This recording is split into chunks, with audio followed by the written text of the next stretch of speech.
The 2025 India-UN 10-year defense framework is being presented by India as a major strategic victory and proof of its reliability.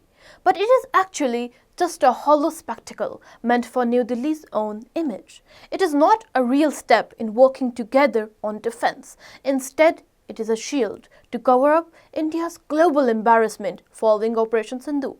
The claims that the ties have deepened and the two militaries can work together easily are just talk, as India has failed to earn Washington's trust. The US is still very cautious because India has close ties with Russia and worries that sensitive American technology could easily be passed to the Moscow. The reality is that this deal will likely fail, just like the earlier agreements in 2005 and 2015, which resulted only in basic arms sale that benefit American companies. Genuine joint technology development remains still an illusion. India's actions, like its cross-border strike against Pakistan, have further made it look like a regional troublemaker, not a responsible partner.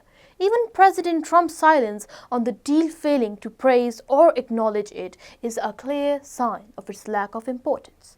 In a nutshell, the 2025 framework is a theatrical lie and a global deception.